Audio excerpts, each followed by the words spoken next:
നമസ്കാരം. ഏതാനും വർഷങ്ങൾക്ക് മുൻപ് തത്വമേ ന്യൂസിൽ മദർ തെരേസ എന്ന വ്യക്തിയെക്കുറിച്ച്, എന്ന ഒരു സ്ത്രീയെക്കുറിച്ച്, മിഷണറീസ് ഓഫ് ചാരിറ്റി, അവരുടെ ഒരുപാട് ആശ്രമങ്ങളൊക്കെ തന്നെ ഇന്ത്യയിൽ ഉടനീളമുണ്ട്. ഇവർ സ്വിറ്റ്സർലൻഡിൽ നിന്ന് വന്ന ഒരു വ്യക്തിയാണ്. ഇന്ത്യയിൽ വന്ന് പാവങ്ങളെ സഹായിച്ചു, കുഷ്ഠരോഗികളെ സഹായിച്ചു, ആശുപത്രികൾ പണിതു, അങ്ങനെയുള്ള കാര്യങ്ങളൊക്കെ തന്നെ ഇവർ ചെയ്തു എന്നുള്ളതാണ് പറയപ്പെടുന്നത്. ശരിയായിരിക്കാം. പക്ഷേ ഇവരുടെ ഉദ്ദേശം, അതായത് ഇവർക്ക് സമാധാനത്തിനുള്ള നൊബേൽ പ്രൈസ് പണം കൊടുത്ത് വാങ്ങി, സ്വാധീനിച്ചു വാങ്ങി എന്ന ഒരു ആരോപണം ഉന്നയിച്ച് ക്രിസ്ത്യൻ സംഘടനകൾ തന്നെ നേരത്തെ രംഗത്ത് വന്നിരുന്നു.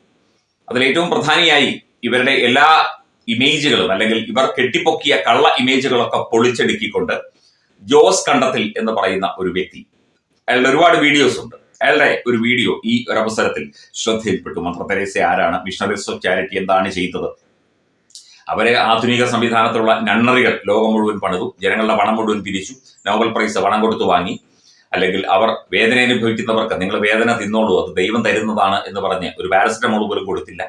അതുപോലെ തന്നെ ഇന്ത്യയിൽ വന്ന് ഇവരുടെ പ്രധാനപ്പെട്ട ലക്ഷ്യം മതം മാറ്റം മാത്രമായിരുന്നു. ക്രിസ്തീയ വിഭാഗത്തിലേക്ക് ആളുകളെ മാറ്റുന്ന പരിപാടിയായിരുന്നു. ആയിരക്കണക്കിന് പേരെയാണ്, രോഗികളായവരെയും അല്ലാത്തവരെയും പാവപ്പെട്ടവരെയുമാണ് മദർ തെരേസയുടെ മിഷണറീസ് ഓഫ് ചാരിറ്റി ക്രിസ്തീയ മതത്തിലേക്ക് പരിവർത്തനം ചെയ്തത്. അപ്പം ഈ ചാരിറ്റിയുടെയും ഇത്തരം ദുരിതാശ്വാസത്തിന്റെയും ഒക്കെ മറവിൽ, സന്നദ്ധ പ്രവർത്തനത്തിന്റെയും ഒക്കെ മറവിൽ ഇവർ നടത്തിയ പേക്കൂത്തുകൾ, അതിന്റെ പ്രധാനപ്പെട്ട ഭാഗം വീഡിയോ ആയിട്ട് പുറത്തു വന്നിട്ടുണ്ട്. നമുക്ക് ആ വീഡിയോ ഒന്ന് കണ്ട ശേഷം നമുക്ക് ബാക്കി കാര്യങ്ങൾ പറയാം.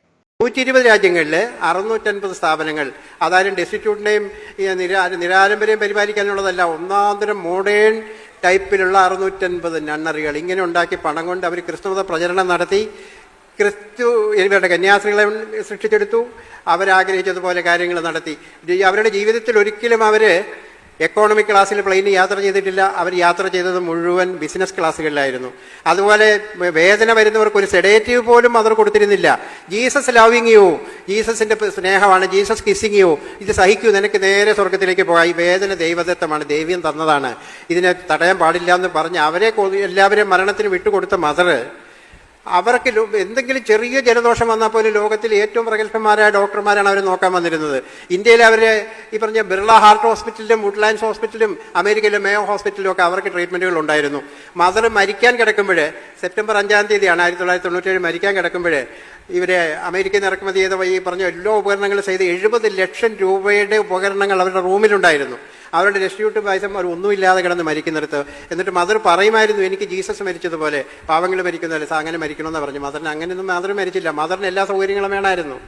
അതുപോലെ മദർ പറഞ്ഞിരുന്നു, എനിക്ക് ഒരിക്കലും ഒരു ഗവൺമെന്റിന്റെയോ ഒരു പള്ളിയുടെ ഒരു സഹായം എനിക്കുണ്ടായിട്ടില്ല, ഇതെല്ലാം ഡിവൈൻ ആയിട്ട് എനിക്ക് കിട്ടുന്ന പണം കൊണ്ടാണ് ഈ കാര്യങ്ങളെല്ലാം സാധിക്കുന്നത്. കൽക്കട്ടയിൽ വന്നപ്പോൾ ജ്യോതി ബാസു തന്നെ അവർക്ക് 34 ഏക്കർ സ്ഥലം കൊടുത്തിരുന്നു മദറിന് ചാരിറ്റി വർക്കിന് വേണ്ടി. അവിടെയാണ് ഇവരുടെ സ്ഥാപനങ്ങൾ ഉണ്ടാക്കിയത്. ഗവൺമെന്റ് ഗ്രാന്റ് കൊടുത്തിരുന്നു. അതുപോലെ ഇവർ വേറെ ഏതെങ്കിലും കുടുംബത്തിൽ സഹിക്കാൻ വേണ്ടി സാമ്പത്തിക പരാധീനത അനുഭവിക്കുന്ന കുടുംബത്തിൽ ആർക്കെങ്കിലും കാര്യമായ അസുഖം വന്ന് മദറിന്റെ സഹായം അപേക്ഷിക്കാൻ പോയാലും മദർ ഒന്നും ചെയ്യുമായിരുന്നില്ല. അതുപോലെ ഇന്ത്യയിൽ മഹാദുരന്തങ്ങൾ ഒരുപാട് മദറിന്റെ കാലത്തുണ്ടായി. ലത്തൂരിലെ ഭൂകമ്പത്തെ പറ്റി നിങ്ങൾ കേട്ടിട്ടുണ്ട്. മലയാള മനോരമയും അമൃതാനന്ദമയിയും ഒക്കെ അവിടെ ടൗൺഷിപ്പുകൾ ഉണ്ടാക്കി കൊടുത്തു, കോടാനുകോടി രൂപ മുടക്കി. ലോകത്തിലെ ഏറ്റവും വലിയ ചാരിറ്റി പ്രസ്ഥാനം രാമകൃഷ്ണ മിഷനാണ്.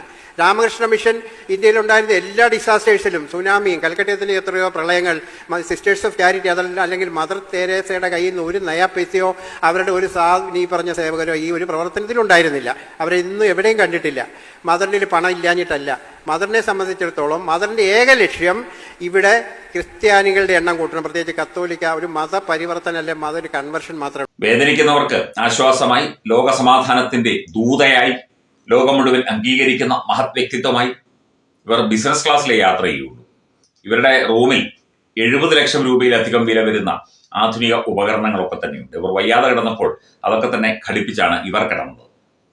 ഇത്തരത്തിൽ മറ്റുള്ളവരെ, ഇന്ത്യക്കാരെ വെറും പുഴുക്കളായി കണ്ട്, വെറും കൃമികീടങ്ങളായി കണ്ട്, എന്നാൽ ഞാൻ ഒരുപാട് എന്തൊക്കെയോ ചെയ്യുന്നു എന്ന് വരുത്തി തീർത്ത് സർക്കാരിന്റെ 34 ഏക്കർ ഭൂമിയിൽ നണ്ണറി പണിത്, എനിക്ക് ആരുടെയും ഒത്താശ വേണ്ട, ഔദാര്യം വേണ്ട എന്ന് ഗീർവാണം മുഴക്കി, ഇപ്പം മരിച്ചുപോയ ആളെക്കുറിച്ച് അല്ലെങ്കിൽ ഇത്തരത്തിൽ ഒരു ബിംബമായി നിന്ന ആളെക്കുറിച്ച് പറയുന്നത് ശരിയാണോ എന്ന് നമുക്കറിയില്ല. പക്ഷെ നമ്മൾ പറഞ്ഞതല്ല, ഇത് അവരെക്കുറിച്ച് വ്യക്തമായി അറിഞ്ഞ് പഠിച്ച് ശേഷം ജോസ് കണ്ടത്തിൽ എന്ന വ്യക്തി പറഞ്ഞ കാര്യങ്ങളാണ്.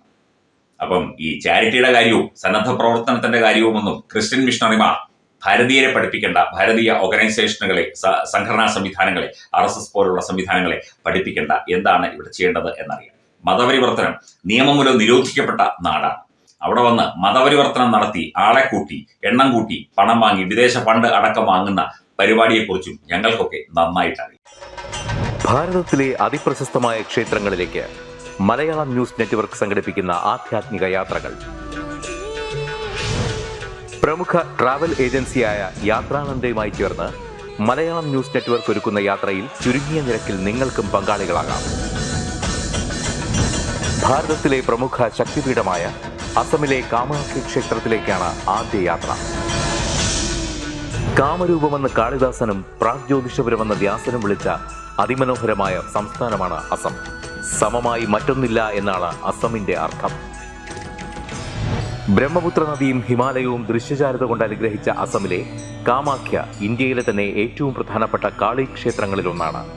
കാമാഖ്യ ക്ഷേത്ര സന്ദർശനത്തിന് ശേഷം കിഴക്കിന്റെ സ്വിറ്റ്സർലാൻഡ് എന്നറിയപ്പെടുന്ന മേഘാലയയിലെ ഷില്ലോങ് നഗരവും ചിറാപുഞ്ചിയും അതിമനോഹരമായ മഴക്കാടുകളും ഹിമാലയൻ കാറ്റ് ചൂളം വിളിക്കുന്ന താഴ്വരകളും മേഘങ്ങളെ ഉമ്മവയ്ക്കുന്ന ചെറുകുന്നുകളും കണ്ണാടി പോലെ ജലമൊഴുകുന്ന ഉമയാങ് നദിയും സന്ദർശിക്കുന്നു. ജീവിതത്തിൽ ഒരിക്കലെങ്കിലും കണ്ടിരിക്കേണ്ട ഈ അത്ഭുത ലോകത്തിലേക്ക് നിങ്ങളെ സ്വാഗതം ചെയ്യുന്നു. വിമാന ടിക്കറ്റും ചിലവുകളും ഉൾപ്പെടെ 65,000 രൂപ ചിലവ് വരുന്ന ഈ പാക്കേജ് 59,000 രൂപയ്ക്ക് മലയാളം ന്യൂസ് നെറ്റ്വർക്ക് നിങ്ങൾക്ക് ലഭ്യമാക്കുന്നു. ആദ്യം ബുക്ക് ചെയ്യുന്ന 5 പേർക്ക് 56,000 രൂപയ്ക്ക് ഏർലി ബേർഡ് ഓഫറും ലഭ്യമാണ്. കൂടുതൽ വിവരങ്ങൾക്ക് ഇനി പറയുന്ന നമ്പറിൽ ബന്ധപ്പെടുക. 8089001200 അല്ലെങ്കിൽ 7736549234.